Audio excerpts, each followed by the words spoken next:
Hello my dear students, कैसे हो आप सब और कैसी चल रही है आप सभी के बोर्ड एग्जाम की तैयारी। तो हमारे बहुत सारे स्टूडेंट कमेंट कर रहे थे सर 2027 बोर्ड एग्जाम के लिए क्लास 12 हिंदी के मॉडल पेपर पर वीडियो बनाइए। तो भैया आज के इस वीडियो में मैं क्लास 12 हिंदी का एक ऐसा मॉडल पेपर लेकर आया हूं ना, अगर ये पूरा पेपर आप तैयार कर लेते हो तो 2027 बोर्ड में हिंदी की कॉपी में 100 में 100 करके आओगे, क्योंकि ऐसा ही पेपर मैं हर साल बच्चों को देता हूं और लाखों बच्चे इसी पेपर को सॉल्व करके ना 100 में 90 प्लस 95 प्लस लेकर आते हैं। इस बार आपकी बारी है। देखो कुछ ऐसे आपको पेपर दिया जाएगा, सबसे पहले आपको रोल नंबर डाल देना है, अपना नाम डाल देना है, ठीक है। 2027 हिंदी का ये पेपर है। इस साइड में आपको पेपर कोड दिया जाएगा। ये क्यों दिया जाता है? ये आपको कॉपी में फिल करना होता है। और इस पूरे 100 नंबर के पेपर को मैं सॉल्यूशन के साथ इस वीडियो में बताने वाला हूं। मतलब हिंदी का पेपर जो है ना पूरे के पूरे 100 नंबर का आता है। समय आपके पास 3 घंटे 15 मिनट होते हैं पूरे पेपर को सॉल्व करने के लिए। तो चलिए स्टार्ट करते हैं। आप लोग इस वीडियो को ज्यादा से ज्यादा लाइक कर देना भैया, और पूरा पेपर मैं सॉल्व कराऊंगा। अगर इस वीडियो पर सिर्फ और सिर्फ 500 लाइक आ गया ना, 500 लाइक्स की मैं बात कर रहा हूं, तो इसका पीडीएफ मैं आपको बिल्कुल फ्री दे दूंगा। आप लोग बस वीडियो को ज्यादा से ज्यादा लाइक करना और चैनल को सब्सक्राइब करके रखना, ठीक है। देखो कुछ नोट दिया गया है कि प्रारंभ के 15 मिनट परीक्षार्थियों को प्रश्न पत्र पढ़ने के लिए निर्धारित है। मतलब आपको 3 घंटे 15 मिनट में से ना जो स्टार्टिंग के 15 मिनट होते हैं वो आपको क्वेश्चन पेपर को पढ़ने के लिए दिया जाता है। इस प्रश्न पत्र में 2 खंड हैं, दोनों खंडों के सभी प्रश्नों का उत्तर देना अनिवार्य है। और हमारा हिंदी का पेपर 2 खंड में होता है, दोनों खंडों के सभी क्वेश्चन का आंसर देना है। ध्यान से समझना भैया, पूरा पेपर मैं सॉल्व कराने वाला हूं। सबसे पहले हम बात करेंगे बच्चों खंड का की। खंड का जो है ये भी पूरे 50 नंबर का आएगा, और उसके बाद में खंड खा होगा वो भी 50 नंबर का आएगा। ऐसा मॉडल पेपर आपको भाई कोई नहीं देगा। ध्यान से समझना। देखो फर्स्ट का है, आपको सबसे पहले 10 बहुविकल्पीय प्रश्न दिए जाएंगे हिंदी में। मतलब हिंदी के पेपर में सबसे पहले 10 बहुविकल्पीय प्रश्न होंगे। 5 हिंदी गद्य के इतिहास से होंगे और 5 हिंदी काव्य के इतिहास से होंगे। देखो भैया फर्स्ट का है, बद्रीनारायण चौधरी प्रेमघन द्वारा संपादित पत्रिका है। इसमें से कौन सी पत्रिका है जिसको बद्रीनारायण चौधरी प्रेमघन जी ने संपादित की है? आनंद कादंबरी, दिनमान, साप्ताहिक हिंदुस्तान या आजकल? भाई इसका राइट आंसर होगा आनंद कादंबनी। आनंद कादंबनी के संपादक हैं बद्रीनारायण चौधरी प्रेमघन जी। फर्स्ट ऑप्शन आपका सही है। देखो ऑब्जेक्टिव क्वेश्चंस में ना आप लोग बस क्वेश्चंस को पढ़ो, काम हो जाएगा। बाकी जो 100% फिक्स टॉपिक हैं हमारे हिंदी के, वो भी मैं अभी आपको बताऊंगा कि कौन से ऐसे टॉपिक है जो 100% फिक्स होते हैं। देखो खा वाला क्वेश्चन देखो, ध्रुव स्वामिनी नाटक के लेखक कौन है? अरे भैया ध्रुव स्वामिनी, चंद्रगुप्त, स्कंद गुप्त, इन सबके लेखक कौन है? रामकुमार वर्मा, जयशंकर प्रसाद, बालकृष्ण भट्ट या फिर महावीर प्रसाद द्विवेदी? जयशंकर प्रसाद जी हैं।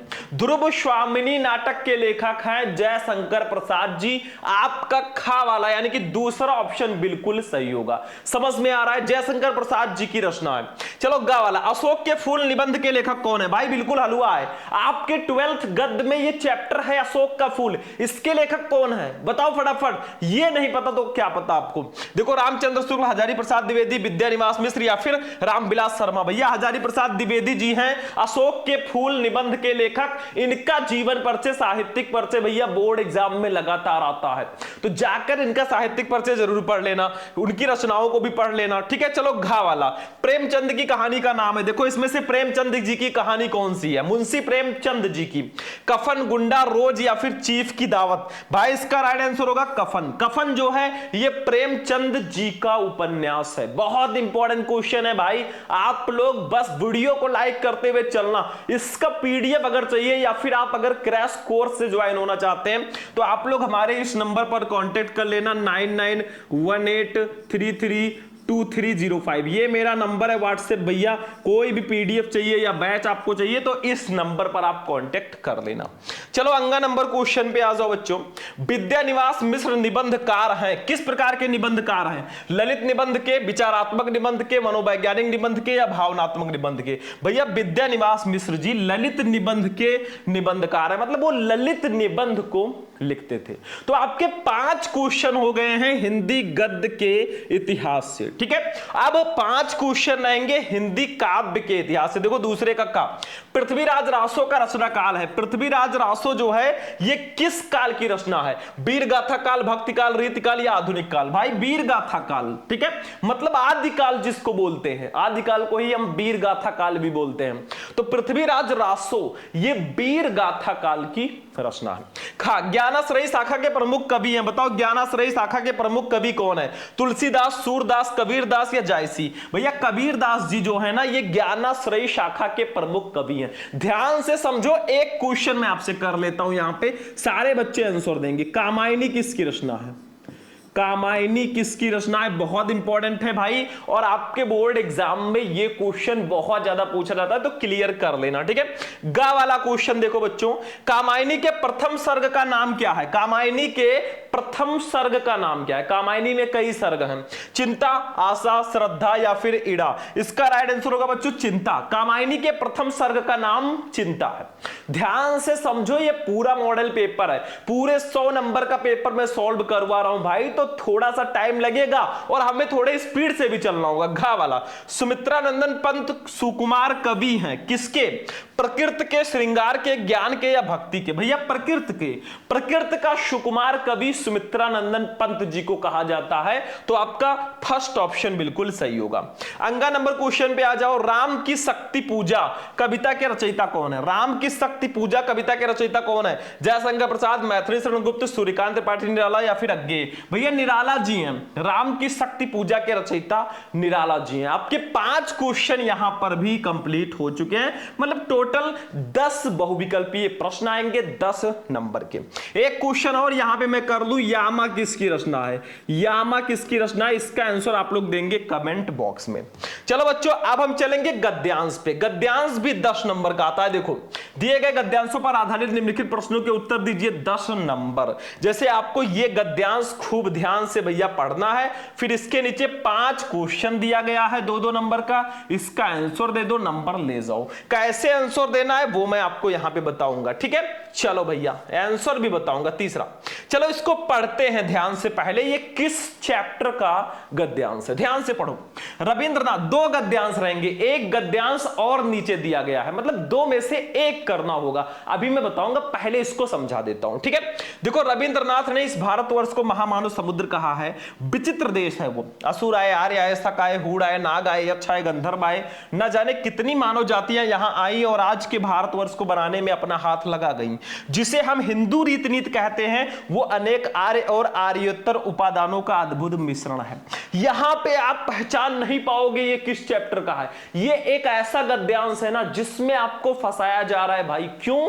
क्योंकि इस गद्यांश में ऐसा वर्ड नहीं है, कहीं अशोक नहीं लिखा है, और जबकि ये अशोक के फूल चैप्टर का गद्यांश है। इसके लेखक हैं हजारी प्रसाद द्विवेदी। तो याद रखिएगा, ऐसे भी गद्यांश आते हैं ना जो आपको फंसाने का प्रयास करेंगे। जैसे देखो फर्स्ट क्वेश्चन यही है हमारा, उपयुक्त गद्यांश के पाठ और लेखक का नाम लिखिए भैया। तो पाठ का नाम अशोक के फूल, लेखक का नाम आचार्य हजारी प्रसाद द्विवेदी। अभी मैं बताऊंगा कैसे लिखना है। दूसरा, रेखांकित अंश की व्याख्या कीजिए। आपको इसकी व्याख्या कर देनी है जिसके नीचे रेखाएं हैं, बस थोड़ा सा चेंज वेंज करके लिख दीजिएगा, अभी मैं बताऊंगा, ठीक है। तीसरा, रविंद्रनाथ ने किसे महामानव समुद्र कहा है? अब लास्ट के 3 क्वेश्चन आसान हो जाते हैं। देखो यहां पे लिखा है पहले ही, रविंद्रनाथ ने भारतवर्ष को महामानव समुद्र कहा है, यही उठाकर आपको लिख देना है, ठीक है। सीधा सीधा आंसर दिया, 2 नंबर हलवा है बिल्कुल। अगला देखो भैया, भारतवर्ष के निर्माण में किन किन का सहयोग रहा है?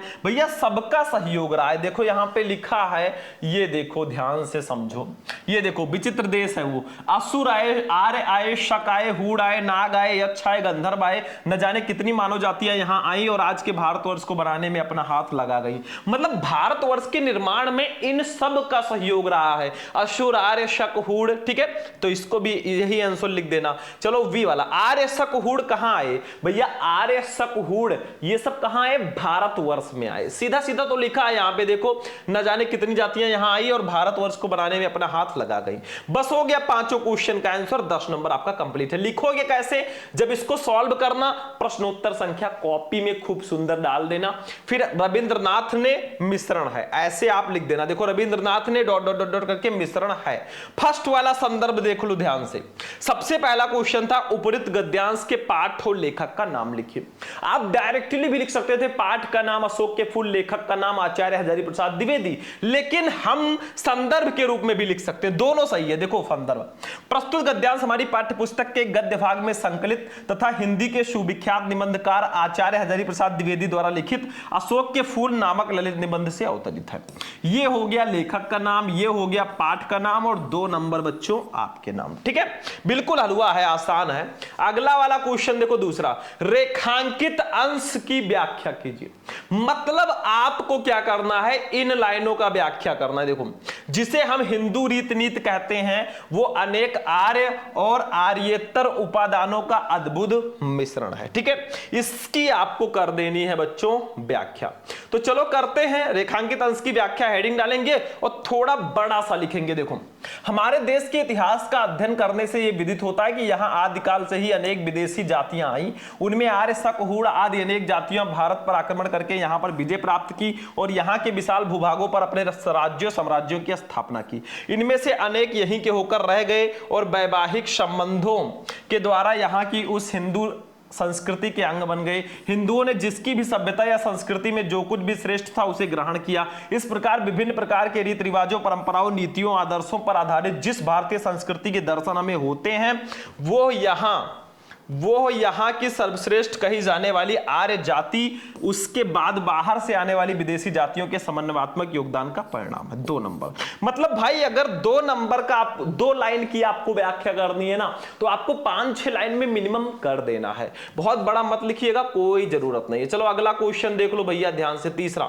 तीसरा वाला है, रविंद्रनाथ ने किसे महामानव समुद्र कहा है? तो इसका आंसर तो मैंने नीचे बता ही दिया आपको। देखो ये तब रविंद्रनाथ ने भारतवर्ष को महामानव समुद्र कहा है क्योंकि यहां की प्रगति एवं सांस्कृतिक विकास में अनेक महापुरुषों ने अपना योगदान दिया है। या आप इतना ही लिख सकते हो, रविंद्रनाथ ने इस भारतवर्ष को महामानव समुद्र कहा है। अगला क्वेश्चन हम देखते हैं बच्चों, चौथा वाला क्वेश्चन ध्यान से समझो। भारतवर्ष के निर्माण में किन किन का सहयोग रहा है? बताओ भारत के निर्माण में किन किन का सहयोग रहा है? तो मैंने इसका आंसर बता ही दिया था आपको। देखो ये चौथा, भारतवर्ष के निर्माण में केवल आर्यों का, न केवल आर्यों का वरन आर्यों के उपरांत आने वाले शक, हूड़ तथा नाग, यक्ष एवं गंधर्व, असुर आदि अनेक विदेशी जातियों का सहयोग रहा है। 2 नंबर यहां पर भी कंप्लीट हो गया। लास्ट वाला क्वेश्चन हमारा आएगा बच्चा पार्टी, 5वां क्वेश्चन, आर्य, शक, हूड़ कहां आए? तो देखो इसका भी आंसर नीचे दिया गया है भाई। ये देखो आर्य, शक एवं हूड़ आदि विदेशी जातियों के लोग समय समय पर भारतवर्ष में आए। भाई 5 क्वेश्चन का आंसर हो गया। 10 में 10 ऐसे एग्जामिनर देगा अगर ऐसे आप करके आओगे। बहुत आसान है, सिर्फ समझना है आपको। देखो नहीं पता है तो दूसरा वाला कर सकते हो, मगर उदास होना भी बेकार है। अशोक, यहां पे अशोक आ गया तो ये अशोक के फूल चैप्टर का गद्यांश है। तो ध्यान रखना एक ही चैप्टर से 2 नहीं आएंगे, 2 अलग अलग चैप्टर से दोनों दिए जाते हैं, इतना ध्यान रखना। ठीक है, चलो वो नहीं पता तो आप इसको कर सकते हैं, इसका स्क्रीनशॉट लेकर रख सकते हैं। अब पद्यांश पे आ जाते हैं। चौथा, दिए गए पद्यांशों पर आधारित निम्नलिखित प्रश्नों के उत्तर दीजिए। जैसे गद्यांश आता है ना वैसे पद्यांश भी आता है। मतलब आपको एक पद्यांश दिया जाएगा और उसके नीचे 5 क्वेश्चन दिए जाएंगे। देखो ये 5 का आंसर लिखना है, वो मैं बता दूंगा, और नहीं पता तो एक और दिया जाएगा गद्यांश की तरह। ध्यान से समझो, वीडियो को लाइक करते हुए चलना भाई। अगर आलस लग रहा है, लेजीनेस आपके अंदर है ना, तो पानी वानी लेकर बैठना, क्योंकि ऐसा स्पेशल क्लास बार बार नहीं मिलेगा।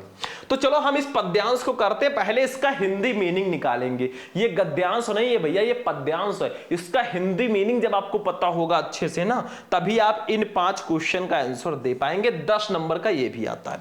इसका हिंदी मीनिंग मैं आपको बता देता हूं। देखो मेरे प्यारे नौ जलद से कंज से नेत्र वाले, मतलब राधा जी को छोड़कर श्री कृष्ण जी ब्रज मतलब चले गए मधुबन से, तो वो राधा जी जो है पवन को कुछ बातें बताती है और उनको दूत बनाकर भेजती है। पवन दूतिका चैप्टर का ये पद्यांश है और इसके कवि हैं अयोध्या सिंह उपाध्याय हरिओत जी। राधा जी कहती है मेरे प्यारे नौ जलद से कंज से नेत्र वाले, मतलब मेरे प्रिय नव जलद नए मेघों के समान वाले और कंज से और कमल के समान नेत्र वाले आंखों वाले जाके आए न मधुबन से, वो मधुबन से चले गए हैं और वो अभी तक वापस नहीं आए हैं और न भेजा संदेशा और न उन्होंने मेरे लिए कोई संदेशा भेजा। मतलब राधा जी कहती हैं कि मेरे प्यारे मतलब मेरे प्रिय नए मेघों के समान रूप वाले और कमल के समान नेत्र वाले मेरे प्रिय श्री कृष्ण मथुरा चले गए हैं और अभी तक वापस नहीं आए हैं और ना ही उन्होंने मेरे लिए कोई संदेशा भेजा है। फिर वो कहती है मैं रो रो के प्रिय विरह से बावली हो रही हूं, मतलब मैं उनके बिछड़ने से रो रो कर बावली हो रही हूं, जाके मेरी सब दुख कथा श्याम को तू सुना दे। वो कहती है जाओ और मेरी सारी समस्या मेरी सारी दुख कथा तुम श्याम को सुना दो। फिर वो कहती है ज्यों ही मेरा भवन तज तू अल्प आगे बढ़ेगी, जैसे ही मेरे घर को छोड़कर तुम थोड़ा सा आगे बढ़ोगी, शोभा वाली सुखद कितनी मंजू कुंजे मिलेंगी। तो शोभा वाली शोभा से युक्त सुखद सुख प्रदान करने वाली कितनी कितनी मंजू, मतलब मंजू कुंजे का मतलब होता है करौंदे का बगीचा या फिर लता झाड़ियों वाला जो क्षेत्र होता है, मिलेगी मिलेगी। वो कहती है जैसे ही तुम मेरे भवन को छोड़कर थोड़ा सा आगे बढ़ोगी, मतलब शोभा से युक्त और सुख प्रदान करने वाले जो है करौंदे के बगीचे मिलेंगे जिसमें पुष्प लगे होंगे, उनसे हवा रह रहकर आएगी और तुम्हें अपनी ओर आकर्षित करेगी। देखो प्यारी छाया मृदुल स्वर से मोह लेंगी तुझे वे, मतलब अपनी प्यारी छाया और मृदुल स्वर और मधुर वाणी से वो तुझे अपनी ओर आकर्षित करेंगी। तो भी मेरा दुख लग वहां जाना विश्राम लेना, तो भी मेरे दुख को ध्यान में रखना, वहां जाना विश्राम मत लेने लगना। अब फर्स्ट क्वेश्चन है उपयुक्त पद्यांश के शीर्षक और कवि का नाम लिखिए। भाई शीर्षक का नाम पवन दूतिका, कवि का नाम अयोध्या सिंह उपाध्याय हरिओत। दूसरा रेखांकित अंश की व्याख्या कीजिए, भाई इन दोनों लाइनों का व्याख्या कर दीजिएगा। तीसरा पवन दूतिका द्वारा किसने किसको संदेश भेजा है, तो पवन दूतिका द्वारा राधा ने श्री कृष्ण को संदेश भेजा है। चौथा प्रस्तुत पद्यांश में श्री कृष्ण के सौंदर्य का वर्णन किस प्रकार किया गया है, तो राधा जी ने श्री कृष्ण को बताया कि वो नए मेघों के समान रूप वाले हैं, नए बादलों के समान रूप वाले हैं और उनके नेत्र कमल के समान है। पांचवा राधा की मनोदशा का वर्णन कीजिए, तो राधा जी श्री कृष्ण जी के विरह में रो रो कर पागल हो रही हैं। बस हो गया। अब जब इसको सॉल्व करना ऐसे लिख देना मेरे प्यारे डॉट डॉट डॉट करके ना विश्राम लेना। पहला क्वेश्चन है उपयुक्त पद्यांश के शीर्षक और कवि का नाम लिखिए। डायरेक्ट भी आप लिख सकते हो, शीर्षक का नाम पवन दूतिका, कवि का नाम अयोध्या सिंह उपाध्याय हरिओत, लेकिन हम संदर्भ के रूप में लिखेंगे। देखो प्रस्तुत पद्यांश महाकवि अयोध्या सिंह उपाध्याय हरिओत द्वारा रचित प्रिय प्रवास से हमारी पाठ्य पुस्तक के पद्य भाग में संकलित पवन दूतिका शीर्षक काव्यांश से अवतरित है। बेटा 2 नंबर आपका कंप्लीट हो चुका है। दूसरा वाला क्वेश्चन देखो, रेखांकित अंश की व्याख्या कीजिए। मेरे प्यारे नौ जलद से कंज से नेत्र वाले जाके आए न मधुबन से और न भेजा संदेशा। इसकी व्याख्या कर देनी है, तो रेखांकित अंश की व्याख्या हेडिंग डालेंगे, लिखेंगे राधिका पवन दूतिका से अपनी विरह व्यथा का वर्णन करते हुए कहती है कि नए मेघों जैसी शोभा से युक्त और कमल के समान नेत्र वाले मेरे प्रिय श्री कृष्ण मथुरा चले गए हैं और अभी तक वापस नहीं आए हैं, ना ही उन्होंने वहां से मेरे लिए कोई संदेशा भेजा है। बस हो गया, 2 नंबर यहां पर भी कंप्लीट हो चुका है। अगले क्वेश्चन पे आ जाओ बच्चों। तीसरा पवन दूतिका द्वारा किसने किसको संदेश भेजा है, तो यहां पे तीसरा क्वेश्चन का आंसर ये देखो, पवन दूतिका द्वारा राधा ने कृष्ण को संदेश भेजा है। 2 नंबर आपका यहां पर भी कंप्लीट है। अगला क्वेश्चन देख लो, चौथा क्वेश्चन है प्रस्तुत पद्यांश में श्री कृष्ण के सौंदर्य का वर्णन किस प्रकार किया गया है, तो देखो क्या कहा है राधा जी ने, ये देखो कृष्ण आकाश में छाए नवीन मेघों के समान रूप वाले हैं तथा उनके नेत्र कमल के समान है। 2 नंबर कंप्लीट। बेटा लाइक करते हुए चलना वीडियो को, ऐसा पेपर आपको कहीं नहीं मिलेगा, ऐसा इंपॉर्टेंट क्वेश्चन। चलो 5वां क्वेश्चन देख लो बच्चों, राधा की मनोदशा का वर्णन कीजिए, तो राधा जी की मनोदशा क्या है भाई, राधा श्री कृष्ण के विरह में रो रो कर पागल हो रही है। 2 नंबर बस हो गया। पूरा ऐसे लिखकर आओगे 5 क्वेश्चन, 10 में 10 आपको मिल जाएंगे। नहीं पता तो दूसरा कर लो, घिर रहे थे घुंघराले बाल हंस और अम्बिद मुख के पास, नील घन सावक शिशु कुमार सुधा भरने को विधु के पास। ये श्रद्धा मनु चैप्टर का पद्यांश है, इसके कवि हैं जयशंकर प्रसाद जी। चलो इसको आप खुद कीजिएगा, स्क्रीनशॉट ले लो। ले लो भाई। अब साहित्यिक पर्चे पे आ जाओ भाई, 100% फिक्स होता है, 100% फिक्स होता है।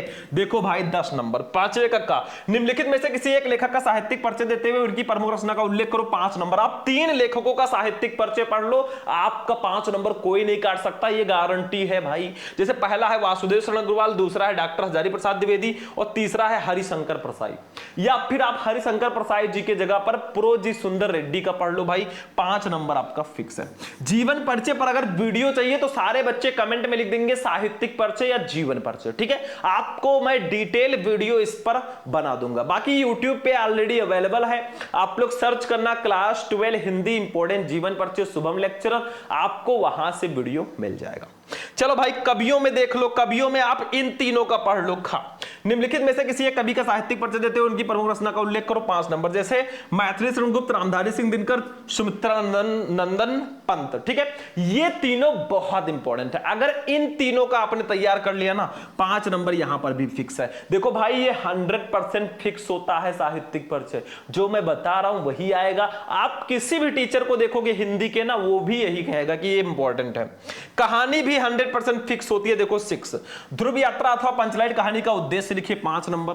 अथवा बहादुर कहानी का संक्षिप्त कथानक अपने शब्दों में लिखिए, शब्द सीमा 80, मतलब आपको 80 शब्दों में लिखना है। बच्चों ये 100% फिक्स होता है, 5 नंबर आपका। मतलब आप पंचलाइट, बहादुर, ध्रुव यात्रा 3 कहानी पढ़ लो, लेकिन उसका उद्देश्य और सारांश दोनों पढ़ लेना, आपका नंबर बिल्कुल फिक्स है, ठीक है। तो ये हो गया।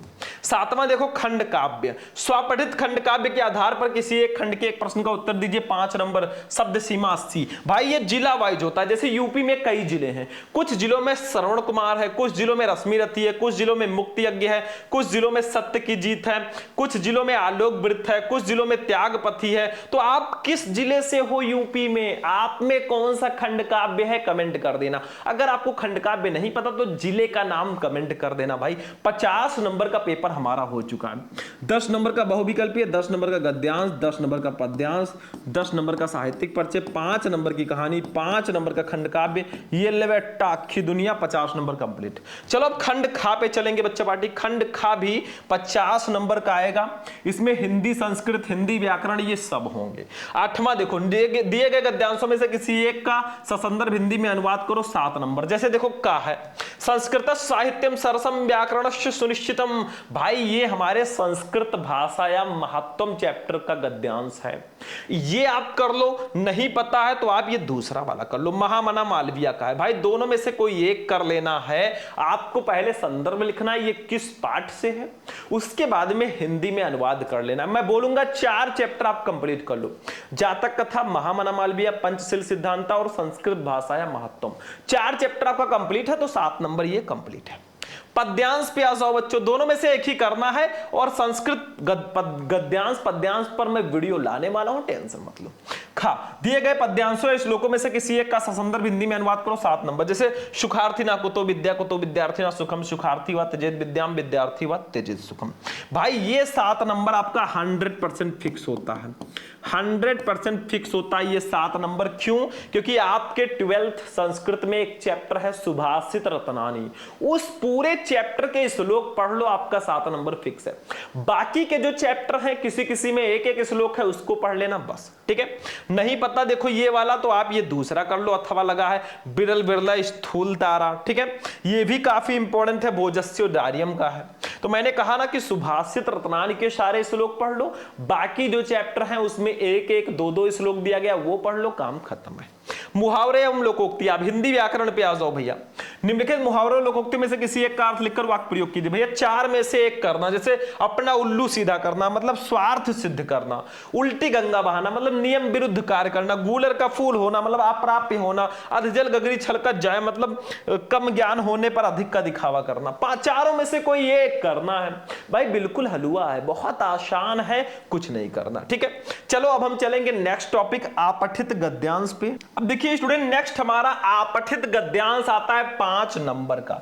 मतलब एक ऐसा गद्यांश ना जो आपके चैप्टर पेपर में नहीं होगा भाई, और उसमें क्वेश्चन रहेंगे 5 नंबर के आएंगे। फिर देखो ये आपको एक गद्यांश दे दिया गया, इसके नीचे 3 क्वेश्चन है, तीनों का आंसर दे दो, 5 नंबर ले जाओ। तीनों का आंसर आपको इसी में मिल जाएगा। पहले इसको पढ़ेंगे। देखो आज से कई वर्ष पहले गुरुदेव के मन में आया कि शांति निकेतन को छोड़कर कहीं अन्यत्र जाएं।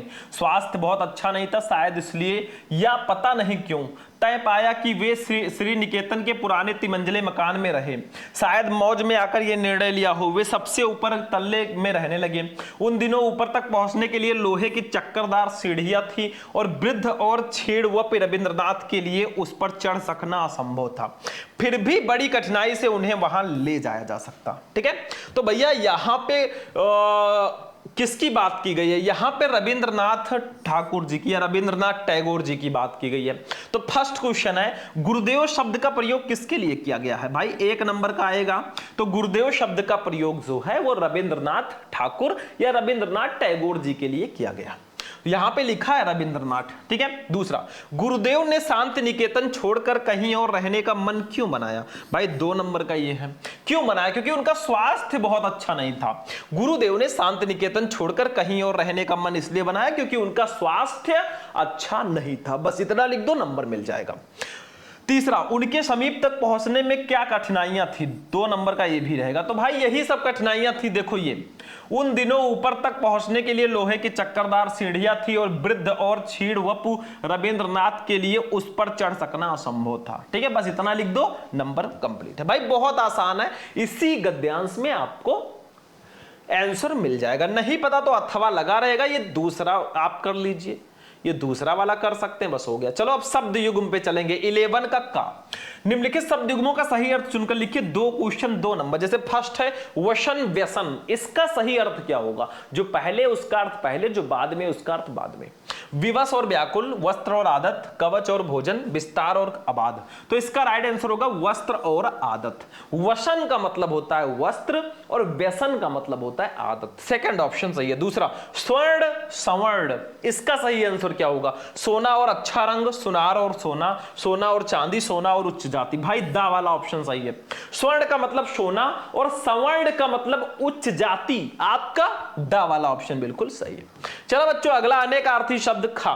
निम्नलिखित शब्दों में से किसी एक शब्द के 2 अर्थ लिखिए। आपको किसी एक का 2 अर्थ लिखना है। अनेकार्थी शब्द जैसे काल, काल को हम समय, बादल, समय, अकाल, मृत्यु, यमराज बोलते हैं। शक्ति, शक्ति को हम बल, सामर्थ्य, ऊर्जा बोलते हैं, ताकत बोलते हैं। शिव, शिव को हम महादेव, मंगल, महेश, सुख, ये सब बोलते हैं। बस आपको 2 ही लिखना है, एक का हो गया। गा वाला देखो, निम्नलिखित वाक्यांशों के लिए एक शब्द का चयन करके लिखिए। जैसे अनुकरण करने योग्य, ये अनेक शब्दों के लिए एक शब्द है। अनुकरण करने योग्य उसको क्या बोलेंगे? एक शब्द में अनुकरणीय, अमर, व्यजन या अक्षय। अनुकरणीय भाई, जो अनुकरण करने योग्य होता है वो अनुकरणीय होता है। चलो दूसरा वाला क्वेश्चन देख लो भाई। दूसरा जानने की इच्छा रखने वाला उसको क्या बोलेंगे भाई? जानकार, जिज्ञासु, ज्ञानी या फिर जिज्ञासा। तो इसका राइट आंसर होगा जिज्ञासु। जो जानने की इच्छा रखता है वो जिज्ञासु होता है। चलो घा वाले क्वेश्चन पे आ जाओ। निम्नलिखित में से किन्हीं 2 वाक्यों को शुद्ध करके लिखिए भाई। 2 नंबर। जैसे पुत्री पराया धन होता है, नहीं भैया पुत्री पराया धन होती है, ये सही होगा। मतलब आपको वाक्य संशोधन में वाक्य में गलती चीज आएगी, उसको सही करके लिखना। मैं भोजन कर लिया हूं, नहीं मैंने भोजन कर लिया है, ये सही होगा। दूसरा लक्ष्मीबाई वीर महिला थी, नहीं लक्ष्मीबाई वीरांगना थी। देखो लेडीज के लिए वीरांगना यूज करते हैं। चौथा प्राचार्य ने हस्ताक्षर कर दिया, नहीं प्राचार्य ने हस्ताक्षर कर दिए कर दो, बस हो गया। तो यही सब छोटी छोटी गलतियां होंगी जो आपको सही करके लिखना है। अब चलते हैं 100% फिक्स टॉपिक है रस, छंद, अलंकार। 2 नंबर के आते हैं तीनों, 6 नंबर आपका ये 100% फिक्स होता है। देखो 12 का वियोग, श्रृंगार अथवा करुण रस का लक्षण सहित एक उदाहरण लिखिए। 2 नंबर। खा अलंकार में उपमा अथवा यमक अलंकार की परिभाषा लिखते हुए एक उदाहरण लिखिए। 2 नंबर। और छंद में दोहा अथवा सोरठा छंद का लक्षण उदाहरण लिखिए। 2 नंबर। मतलब भाई 2 नंबर के ये आते हैं। एक वीडियो मैंने बनाया है रस छंद अलंकार पे, यूट्यूब पे सर्च करना रस छंद अलंकार शुभम लेक्चरर। उस वीडियो में सारे रस, सारे छंद, सारे अलंकार को मैंने बताया है, जाकर वो वीडियो देख लेना भाई। आपका 6 नंबर फिक्स है 15 से 20 मिनट के वीडियो में। चलो भाई पत्र लेखन पे आ जाओ। 13 नंबर। अपने नगर में प्रदूषण से उत्पन्न स्थिति का वर्णन करते हुए उचित अधिकारी को एक आवेदन पत्र लिखो। 6 नंबर। अथवा लगा हुआ है, नहीं पता तो छात्रावास विद्यालय की समस्या के निराकरण के लिए प्रधानाचार्य को एक पत्र लिखिए। दोनों में से कोई एक कर दो भाई। पत्र लेखन पर मैं पहले ही क्लास दे चुका हूं, यूट्यूब पे सर्च करो क्लास 12 हिंदी इंपॉर्टेंट पत्र शुभम लेक्चरर, वीडियो मिल जाएगा। निबंध हमारा लास्ट टॉपिक होगा। निम्नलिखित विषयों में से किसी एक पर अपनी भाषा शैली में निबंध लिखो। 9 नंबर। जैसे फर्स्ट वाला है प्रदूषण की समस्या और समाधान, दूसरा है पर्यावरण संतुलन में वृक्षारोपण का महत्व, तीसरा है आधुनिक शिक्षा पद्धति की दिशा और दशा, चौथा है सदाचार, पांचवा है वर्तमान समाज में नारी सशक्तिकरण का स्वरूप। तो पांचों में से किसी एक पर आपको निबंध लिखना है भाई, नंबर मिल जाएगा। निबंध लिखते समय हेडिंग अच्छे से डालिएगा, मतलब सबसे पहले आपको एक रूपरेखा बना लेनी है। पहला हेडिंग प्रस्तावना जरूर रहेगा, लास्ट में उपसंहार रहेगा हर निबंध में, और बीच में जिस टॉपिक पर आप निबंध लिख रहे हो उससे रिलेटेड हेडिंग लिखना। तो आज का हमारा जो पूरे 100 नंबर के हिंदी का पेपर है ना, वो यहीं पर फिनिश होता है। आपको वीडियो कैसा लगा? वीडियो पसंद आया हो तो इस वीडियो को फटाफट लाइक कर देना। चैनल पर नए हो तो चैनल को भी सब्सक्राइब कर लेना।